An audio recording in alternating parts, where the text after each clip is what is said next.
today's video, just want to give you an update on Chuck and Crusty, just so we're not leaving you guys out of the loop here.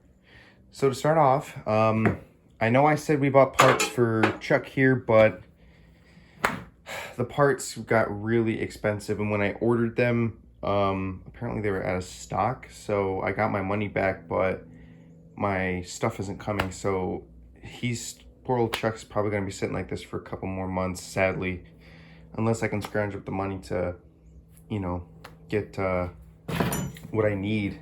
The pulley for this thing went from 25 bucks to 60 bucks, you know, it's just outrageous, and that's on eBay, you know, because usually I get all my parts pretty cheap on eBay.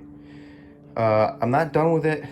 She's not getting kicked off to the curb. It's just a waiting game right now. Unless those prices change, then of course we'll get her running. But other than that, that's where she is right now.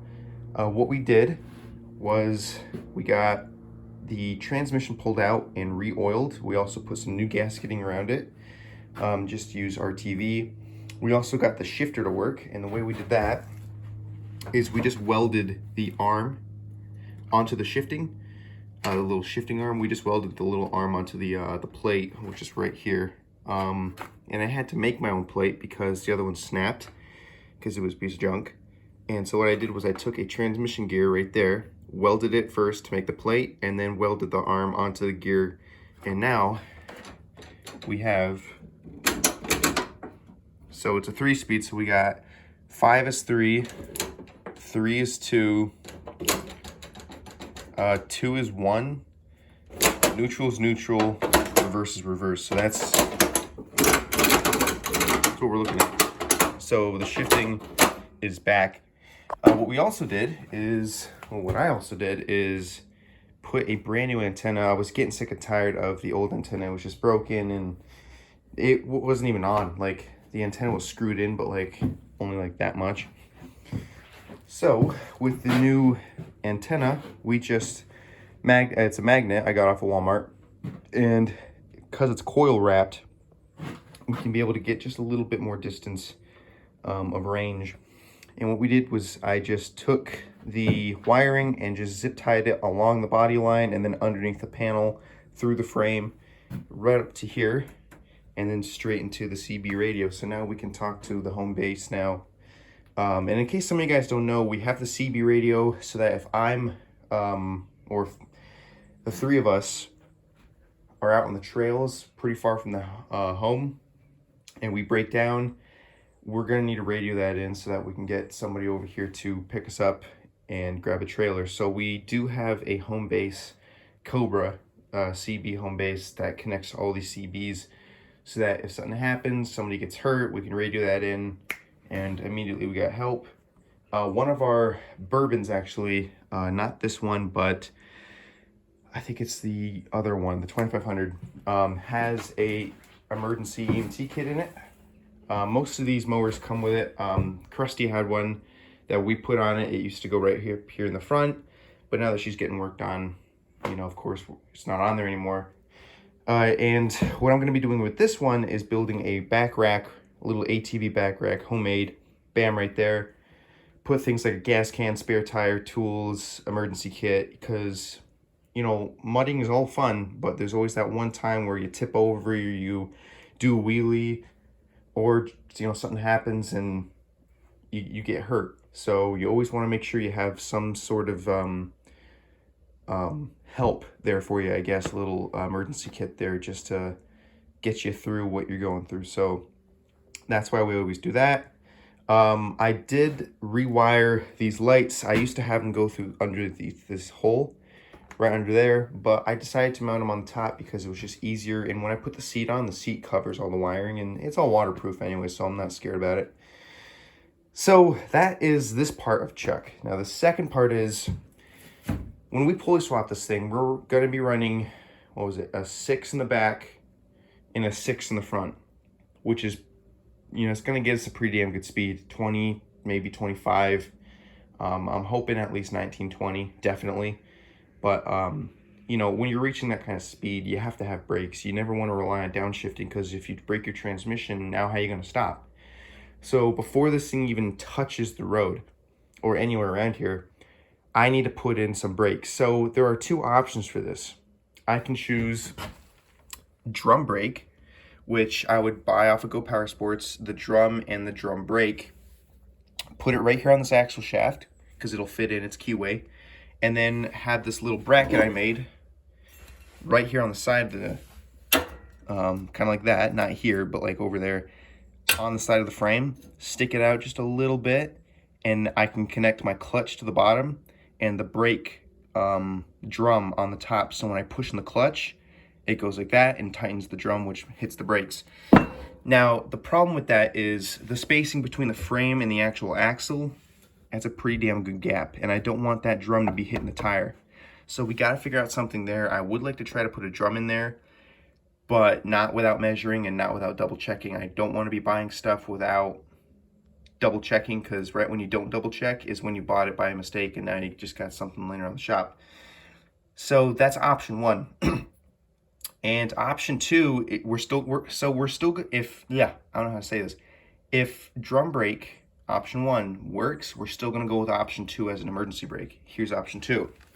On the side of the transmission, you can see there's this little spinny wheel thing. That is what you would use for the stock brake. So you'd have old-fashioned brake disc and puck. What we're going to be doing is we're going to be putting a steel caliper in there. Not caliper, geez, rotor, steel rotor with hydraulic brakes. So it's going to be a whole entire hydraulic brake setup, which I don't know whether to, I might just have the emergency brake foot pedal over there, or I might just do it lever right here. I don't know. But definitely an emergency brake, because if your one brake fails, you're screwed. You know, you got to have one brake and then an emergency brake, because safety is always first. And a lot of shit can go wrong when you're on the trails, you're on the road, and you're doing 20 miles an hour on a lawnmower. You know, just a lot of stuff can go wrong. So definitely brakes for sure. And like I said, we will definitely be posting videos if those parts come in on all this stuff, so you don't have to worry about missing out. You haven't really missed out on much. The only thing, like I said, I've done is just the shifting and the casing of the transmission. That's pretty much it. You know, the small, you know, the CB radio, and that's kind of small stuff. I mean, I guess, you know, it is a little something, but not much.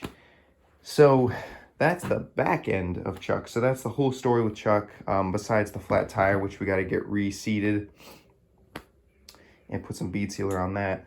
So that's it for Chuck in the rear end. In the front end here, I'm going to show you. What we're going to be doing is we're going to need some horsepower. We're going to need all that torque and all that horsies we can get to make this baby climb up hills, you name it, get through some rocks. So we're just going to do a little bit of upgrading. So we're going to take care of that hypo oil filter, Chinese junk, get it out of there. Go K&N oil filter, brand new coil, Kohler oil. Put a Mikuni carburetor up front. I would like to see a billet flywheel with a billet intake system, but that stuff gets pretty pricey. So I think for now, just do K&N oil filter, K&N air filter, maybe a Mikuni carburetor. See if we can work out some money. And I know for these, you can actually get a fuel injection kit to make some real good horsepower. And in the future, I would love to do that on this channel, just a fuel injected ride mower. That'd be really cool. But in this case, we're just doing some small stuff, nothing big. Definitely going to be putting in some performance push rods, valve springs, rods, studs, rocker arms, because this thing, it just, every time I go to turn on or go to start the motor, I get 5 minutes of clean running engine, and then it starts knocking, which tells me our parts are getting old. So the studs are probably wearing out. So I'm thinking, while I'm in there, this thing's seen a lot of abuse. Just brand new intake, just take it all out, new valve train, just do that. So, I mean, that's the hope with Chuck here. That's what's going on so far with Chuck. I feel really bad because I really want to drive this thing, but stuff just gets super expensive. A lot of people really don't understand. It takes a lot of money to have a mud mower. And it gets difficult. I haven't even finished the 6-speed yet because most of my money has been going into this thing. So that's it for Chuck. That's where we're at so far. It's mostly just a waiting game for prices to drop down on the parts. Now, Crusty here is just really interesting. We got the old frame paint out because we noticed some pretty bad rust spots underneath the frame.